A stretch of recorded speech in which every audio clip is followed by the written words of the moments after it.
Native Americans have undoubtedly secured their place in history as one of the toughest tribes to walk the face of the earth. Instead of being easy prey, despite being surrounded by the unforgiving and harsh landscape of the Wild West, they built themselves to become pros at survival. Join us as we uncover the ancient wisdom that still holds valuable lessons for a modern world, revealing timeless strategies for resilience that helped Native Americans survive the Wild West. The Wild West era, also known as the American frontier, refers to the period of westward expansion in the United States, primarily during the 19th century. This era is generally considered to have begun in the early 1800s and lasted until the end of the 19th century, with the closing of the frontier officially declared in 1890. Geographically, the Wild West encompassed vast and diverse regions west of the Mississippi River, including the Great Plains, the Rocky Mountains, the Southwest, and the Pacific Coast. States such as Texas, Arizona, New Mexico, Montana, and California are often associated with this iconic period of American history. Living in the Wild West was challenging. People faced many dangers and had to deal with a tough environment. The land included deserts, mountains, forests, and plains, each with its difficulties. The weather could be extreme, with hot summers, freezing winters, and violent storms. Besides nature's challenges, there were also dangers from wild animals like bears, wolves, and snakes.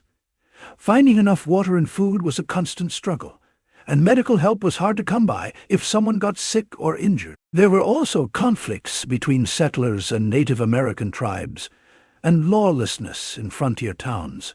Bandits, cattle thieves, and land disputes made life even more dangerous. Native American tribes had lived in these challenging environments for thousands of years before European settlers arrived. They developed amazing survival skills to live in harmony with nature. Each tribe had special ways to hunt, gather food, build shelters, and travel across the land. For example, the Plains tribes like the Sioux and Comanche were excellent horse riders and buffalo hunters. Buffalo provided them with food, clothing, and materials for their homes.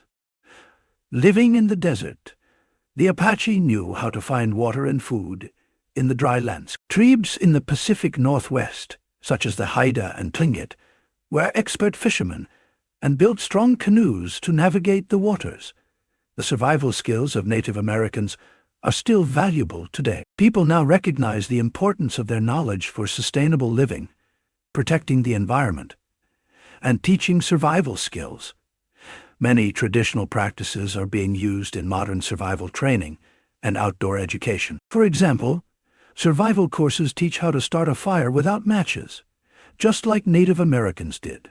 Knowledge about which plants are safe to eat and which can be used as medicine is important for natural health practices. How Native Americans hunted, fished, and cared for the land is now being used to help protect the environment. Overview of Native American tribes in the Wild West. The Native American tribes of the Wild West were diverse and spread across vast territories, each with distinct cultures, languages, and survival strategies adapted to their unique environment. Among the numerous tribes that inhabited this region, the Apache, Comanche, and Sioux were some of the most prominent. The Apache tribe, known for their fierce independence and warrior culture, inhabited present-day Arizona, New Mexico, and parts of Texas. They were a nomadic people, relying on hunting, gathering, and riding for sustenance. The Apache were divided into several sub-tribes, including the Chiricahua, Mescalero, and Lipan, each with its distinct territory and leadership. Their adaptability and knowledge of the harsh desert landscape allowed them to thrive in an often unforgiving environment. The Comanche, originally part of the Shoshone tribe, migrated southwards from the northern Rocky Mountains into the southern plains, covering present-day Texas, Oklahoma, and New Mexico. Known as formidable horsemen, the Comanche developed a reputation as fierce warriors and skilled traders. Their ability to dominate the plains was largely due to their expert use of horses, which they acquired in the late 17th century, transforming their mobility and military tactics. Comanche's extensive trade networks and raiding practices significantly influenced the region's social and economic landscape. The Sioux, a confederation of tribes comprising the Dakota, Nakota, and Lakota, were primarily located in the Great Plains, encompassing parts of North Dakota, South Dakota, Minnesota, and Nebraska. The Sioux were known for their complex social structures, rich cultural traditions, and powerful warrior societies. The Lakota, in particular, played a crucial role in European settlers' resistance against westward expansion, most notably in the Battle of Little Bighorn. The Sioux's deep spiritual connection to the land and semi-nomadic lifestyle, centered around buffalo hunting, defined their interaction with the environment, geographic distribution, and territories. Where Native American tribes lived depended on the natural resources and climate of the region. Each tribe had different ways of surviving based on their specific environment. The Apache lived in deserts and mountains, knowing exactly where to find water and edible plants. Their territories included deserts and highlands, each requiring different survival skills. The Comanche lived in the wide, grassy southern plains, perfect for their nomadic lifestyle. They followed the buffalo herds and used horses to travel quickly and easily across the open plains and river valleys. Conversely, the Sioux lived in the large prairies and near rivers in the Great Plains. They moved with the buffalo herds, which provided them with food, clothing, and tools. Their land included grasslands and forested areas by rivers, hunting and gathering techniques in Native American survival skills. One of the most critical skills for hunting was the ability to track prey. Native American hunters were adept at reading the subtle signs left by animals. Footprints or tracks were the most obvious indicator. Hunters could determine the type of animal, its size, and sometimes even its health by examining footprints' depth, shape, and pattern. For example, a deer's hoofprints could indicate whether it was running or walking, and the spacing between tracks could provide clues about its speed and behavior. Beyond footprints, hunters also looked for other signs, such as broken branches, displaced leaves, and droppings. These indicators helped them piece together the movements and habits of their prey. Additionally, scratch marks on trees and the presence of fur or feathers could reveal the type of animal and its recent activities. This meticulous observation and interpretation of signs allowed hunters to track animals effectively across varied terrains. Once you found your animal, you must get close without being noticed. This is where moving silently and blending in with the environment comes in. Hunters moved slowly and carefully, stepping lightly to avoid making noise. They also wore clothes that matched their surroundings, like animal skins or plant-based materials. Sometimes they even covered themselves with mud or leaves to stay hidden. Let's not forget the powerful bows and arrows of Native Americans. Bows were typically made from flexible woods like ash or hickory, and the strings were crafted from animal sinew, plant fibers, or rawhide. Arrows were carefully fashioned from straight, lightweight wood and tipped with sharpened stone, bone, or metal points. The skill of the archer was paramount. Hunters practiced diligently to achieve accuracy and power, enabling them to take down the game from a distance.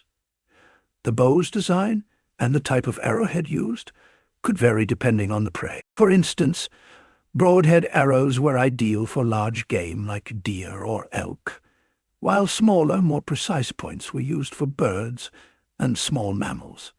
Before the widespread use of bows and arrows, spears were a primary hunting weapon. Spears were long and sturdy, with sharpened stone or bone tips. They could be thrown by hand or used with an atla, a tool that acted as a lever to launch the spear with greater force and distance. The atlatl consisted of a handle with a notch or hook at one end where the base of the spear rested. By flicking the atlatl forward, hunters could propel the spear much farther and with more velocity than by throwing it by hand. This increased the chances of a successful hit and allowed hunters to target more dangerous animals from a safer distance. While hunting was important, gathering plants was also a big part of finding food. Native Americans knew a lot about plants. They could identify which were safe to eat and which were not. For example, they picked nutritious berries, nuts, and roots, and avoided plants with a bitter taste or milky sap, which could be poisonous. This expertise also extended to medicinal plants, which were used to treat various ailments and injuries. Knowing when and where to find different plants was key. Different plants were ready to be picked at different times of the year. In the spring, they gathered young shoots and greens. In the summer and fall, they picked fruits and nuts. In the desert, the prickly pear cactus was a favorite. Even though it's covered in sharp spines, Native Americans knew how to pick the pads and the fruit carefully. They cooked the pads and ate the sweet fruit, which was delicious and juicy. Mesquite trees grew in the southwest and were like a hidden treasure. Native Americans ground the mesquite pods into flour to make bread or porridge. They even roasted the seeds to drink like coffee. Pine nuts were a tasty treat found in the fall. These small seeds were packed with energy. Native Americans roasted them or ground them into a meal to use in many dishes. Another important category of wild edibles is the berries. One is buffalo berry, found on the northern plains. Tribes, like the Lakota, gathered these berries. They were dried for winter or cooked into yummy sauces. Then there is elderberry, which was turned into jams, syrups, or drinks. Native Americans loved their sweet and tart flavor. How did they know? Native Americans were great observers. They watched which plants animals ate and which they avoided. By trying different plants and seeing how they felt afterward, they figured out which ones were safe to eat. They always respected nature, taking only what they needed and leaving enough for the plants to grow back. They used preservation methods to ensure they had food all year round. They dried fruits and seeds in the sun and smoked meat and fish to keep them from spoiling. This way they could store food and have enough to eat even in the winter. Shelter and clothing. Native American tribes, with their profound connection to the land, developed sophisticated methods for constructing shelters and creating clothing that ensured their survival. Teepees were iconic, conical tents primarily used by the Plains tribes such as the Sioux, Cheyenne, and Blackfoot. Constructed from wooden poles, arranged in a circle, and covered with animal hides, typically buffalo, teepees were remarkably portable. This portability was crucial for tribes that followed the seasonal migration of buffalo herds.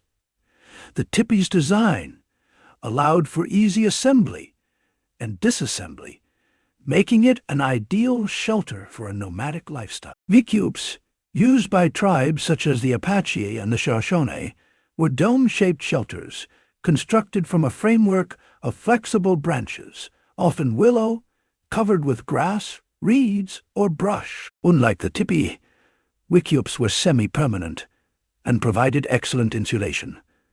Their design allowed for a warm, dry interior even in harsh weather conditions, making them suitable for tribes with more stationary lifestyles. Sedentary tribes like the Mandan and Hidatsa also use earth lodges. These large, dome-shaped structures were built using a framework of wooden poles, covered with layers of earth and sod, providing excellent insulation. The thick earthen walls kept the interior cool in summer and warm in winter, demonstrating an advanced understanding of thermal regulation. Earth lodges could house multiple families, fostering community and shared living. Then we have the lean-tos, which are simpler, temporary shelters constructed by propping up a series of poles against horizontal support and covering them with branches, leaves, or bark. These shelters were typically used for short-term stays, such as during hunting trips. Lean-tos provided quick, effective protection from wind and rain, but were easy to construct from available material. Native Americans used everything nature provided to build their homes. They used strong, straight branches from trees like cedar and pine for the frames of their shelters. They covered their homes with whatever materials were available, such as buffalo hides on the plains, or grass and leaves in the forests. Keeping warm or cool was important, with their thick walls of earth. Earth lodges kept out the cold and heat. The shape of the tipi helped it stand strong against the wind. Hides on tipis overlapped to keep rain out, and grass on wickiups was layered tightly. Sometimes they used animal fat to make their shelters waterproof. Clothing for survival. It would be improper to roam the harsh terrains and elements of the Wild West naked. For clothing, Native Americans used animal hides and furs. Buffalo, deer, and elk hides were super warm in the winter and cool in the summer. Rabbit and beaver furs were especially good for making cozy winter clothes. These materials were strong and lasted a long time. The process of turning animal hides into wearable clothing involves several skilled techniques. Tanning, the process of treating hides to preserve them and make them soft and pliable, was essential. Native Americans used natural substances such as tree bark and animal brains in the tanning process, making the hides more resistant to water and wear. Sewing was another crucial skill, with ligament, a tough, fibrous tissue from animal tendons, used as thread due to its strength and durability. Clothing was often adorned with intricate beadwork, quillwork, and fringes for decorative purposes, and to improve functionality. For example, fringes helped wick away rainwater, keeping the clothing drier. Fire-making and cook. Among the essential skills required for enduring the harsh and unpredictable conditions was the ability to make fire and cook food. Friction-based techniques were among the oldest and most reliable fire-making methods used by Native Americans. The bow drill and hand drill were two primary tools in this category. The bow drill was like a primitive hand-crank fire starter. It had a bow, a curved stick with a string, a spindle, a straight stick, a fireboard, a flat piece of wood with holes, and a socket, a stone or piece of bone. You moved the bow back and forth, which made the spindle spin quickly against the fireboard. This created enough heat to make an ember, which you could use to start a fire. The hand drill was a simpler, yet more labor-intensive method. It involved using a straight stick, the drill, and a fireboard. The drill was placed on the fireboard, and both hands were used to rotate it rapidly by rubbing the palms together. The friction produced heat, eventually creating an ember. This technique required considerable skill and endurance, but was effective for those who mastered it. Flint and steel were another widely used fire-making method in the Wild West. This technique involved striking a piece of high-carbon steel against a flint rock. The impact generated sparks caught on a piece of charcloth or other easily ignitable material. Once the spark caught, it was gently blown on to produce a flame. Flint and steel was preferred because it was relatively quick and reliable, even in adverse weather conditions. Cooking methods and tools. Open flame cooking was common in the Wild West, offering a straightforward and versatile way to prepare food. Meat, fish, and vegetables were often cooked directly over an open fire or on hot coals. Skewers made from green branches were used to roast meat, while flat stones placed near the fire served as makeshift griddles for baking bread or cooking other food items. Cooking over an open flame requires constant attention to prevent burning and to ensure even cooking. The ability to control the fire's intensity and the positioning of the food was crucial for successful open flame cooking. Stone boiling was used to cook food when metal pots were unavailable. Stones were heated in a fire until red hot, then carefully placed into a container of water, often a hollowed-out log or a tightly woven basket. The hot stones heated the water, bringing it to a boil and cooking the food. This method was particularly useful for soups, stews, and other liquid-based dishes. Clay ovens, also known as earth ovens or pit ovens, were another innovative cooking method. A pit was dug in the ground and lined with stones. A fire was built inside the pit to heat the stones, and once the fire burned down, food wrapped in leaves or placed in clay pots was added. The pit was then covered with soil to trap the heat, cooking the food slowly and evenly. This method allowed for baking and roasting, and was ideal for preparing large quantities of food.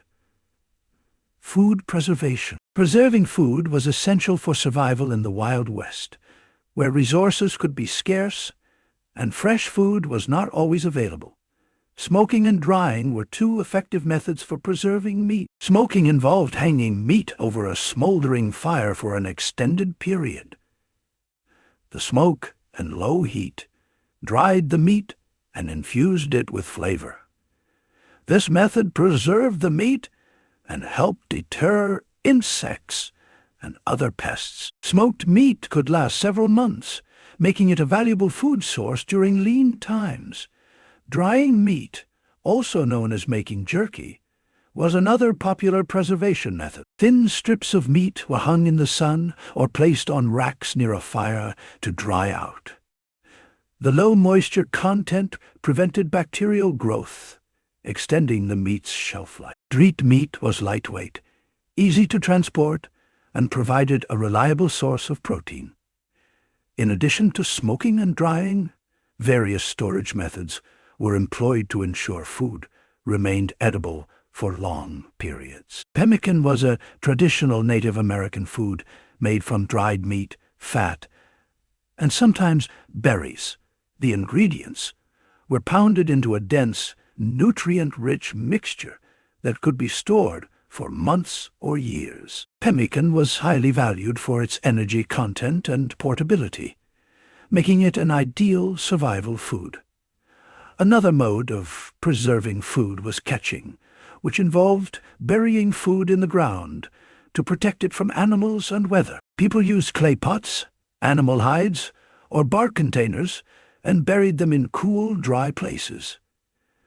This method kept their food safe and ready for when they needed it. Navigation and orientation. Native Americans relied heavily on celestial bodies to guide their journeys. The sun served as a primary navigational tool during the day.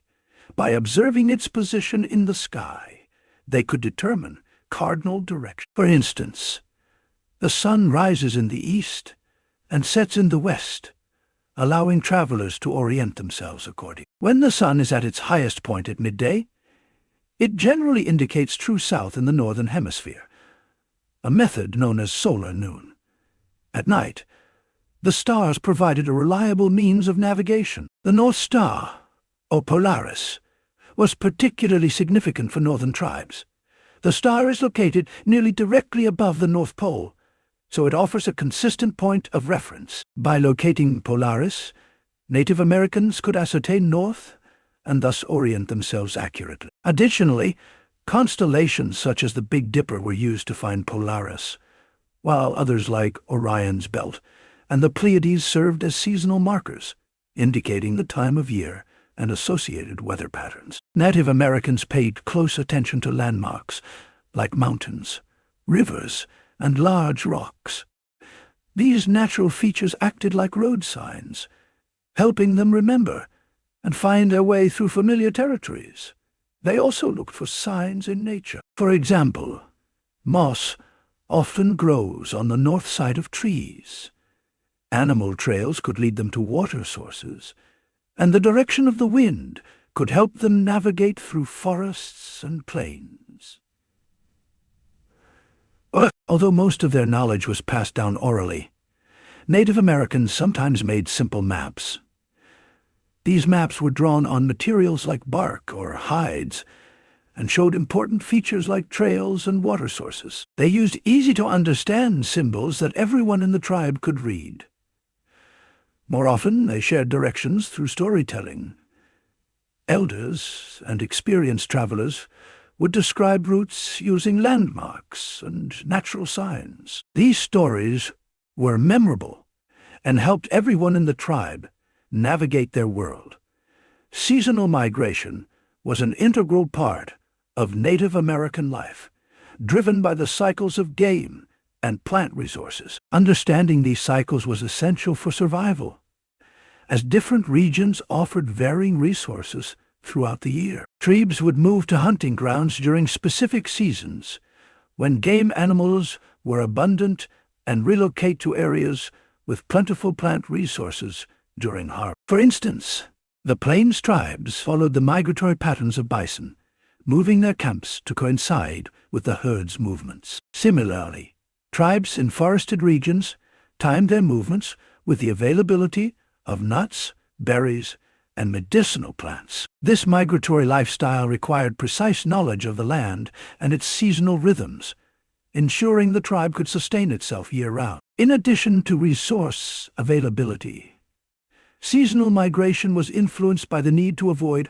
harsh weather conditions. Native Americans were keenly aware of the climatic patterns in their regions and adjusted their movements to minimize exposure to extreme temperatures and adverse weather. During winter, tribes would seek sheltered areas, such as valleys or forested regions, where they could find protection from the cold and access to fuel for fire. In contrast, summer months might see tribes moving to higher elevations or areas with ample water sources to escape the heat.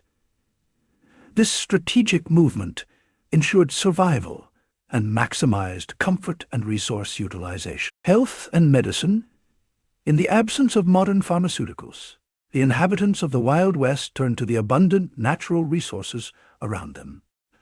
Like we do today, these folks couldn't just walk up to a hospital when they got sick. Native American tribes, with their profound knowledge of the land, were especially adept at identifying and using medicinal plants. Some of the most common medicinal plants included echinacea, SPPP, often used to boost the immune system and treat infections.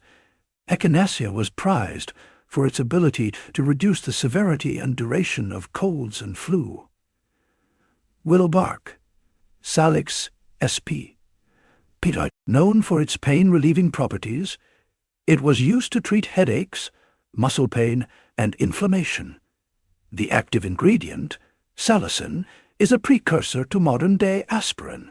Yarrow, Achillea millefolium. Yarrow was used for its anti-inflammatory and antiseptic properties. It was commonly applied to wounds to stop bleeding and prevent infection. Golden seal, Hydrastis canadensis, used as a natural antibiotic and immune system enhancer. Golden seal was effective in treating respiratory infections and digestive issues. The preparation and application of herbal treatments were meticulous processes that required knowledge and skill.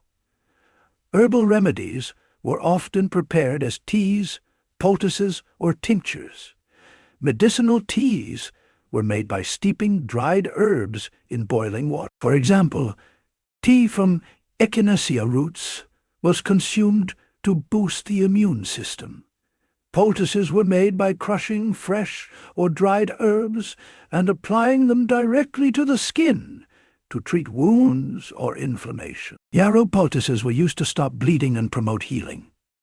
Another form of treatment was tinctures, which involved soaking herbs in alcohol or vinegar to extract their medicinal properties. Golden seal tinctures were used to treat infections and improve digestive health. Shamanic traditions played a crucial role in the health and medicine of Native American tribes. Shamans were spiritual leaders and healers who used a combination of herbal medicine, spiritual guidance, and rituals to treat illnesses. Shamans believed that physical ailments were often linked to spiritual imbalances. They sought to restore harmony and balance within the individual through rituals, chants, and dances. Shamans possessed extensive knowledge of medicinal plants and their uses. They combined this knowledge with spiritual practices to create holistic healing approaches. Sweat lodges and purification rituals were integral to maintaining health and treating illnesses. Sweat lodges were small, enclosed structures where individuals participated in ceremonial steam baths. The intense heat-induced sweating was believed to purify the body and spirit. This practice treated various conditions, including respiratory ailments and joint pain. Purification rituals often involved smudging, where herbs like sage or sweetgrass were burned, and the smoke was used to cleanse the individual's aura and environment. These rituals were believed to ward off negative energies and promote healing. Maintaining good hygiene was essential for preventing illness in the Wild West, where medical facilities were scarce and living conditions could be unsanitary. Regular bathing and washing hands were crucial practices. Without modern soaps, natural substances like yucca root were used for cleaning. Ceremonies for hunting and gathering. Hunting was a critical survival activity, providing essential sustenance for many Native American tribes. However, it was not viewed solely as a means to an end, but as a sacred act that required preparation and respect. Before embarking on a hunt, hunters often participated in rituals designed to ensure success and maintain a balance with nature. These rituals included prayers, dances, and offerings to the spirits of the animals they sought. For instance, the Plains tribes performed the buffalo dance, a ceremonial dance to honor the buffalo and request its cooperation in the hunt. Rituals related to plant gathering often involved asking permission from the spirits of the plants and expressing gratitude for their gifts. Harvest festivals, such as the green corn ceremony of the southeastern tribes, celebrated the bounty of the earth and marked the beginning of the harvest season. These festivals included communal feasting, dancing, and religious ceremonies, reinforcing the connection between the community and the natural world. Water, a scarce and precious resource in many regions of the Wild West, was revered and respected. Native American tribes conducted rituals to honor water sources, seeking to ensure their purity and abundance. The Hopi people, for instance, performed rain dances to invoke the spirits of rain and ask for their blessings. Survival wasn't something they did alone. These ceremonies brought the whole community together. They shared stories, passed down knowledge, and strengthened their bonds with each other and nature. Imagine learning to fish or hunt from your grandparents. Native American elders passed down their wisdom through these ceremonies, teaching younger generations how to survive, respect the land, and live in harmony with it. If you love camping, exploring the outdoors, or want to know more about nature, these skills are super cool. Imagine building your shelter using branches and leaves, or knowing which berries are safe to eat. These skills are fun to learn and teach us how to work together and take care of each other, just like the Native Americans did. One of the coolest things about these skills is how they work with modern ideas. By using what Native Americans knew about nature and adding new technology, like solar power or recycling, we can better protect our planet. It's like using the best ideas from the past and present to make a better future for everyone. The Native American survival skills from the Wild West are like a treasure chest of amazing ideas for us today. They show us how to be smart with nature, be strong as a community, and live in a way that keeps our planet beautiful for generations. By learning from their wisdom, we can all be superheroes for our planet. Thanks for watching.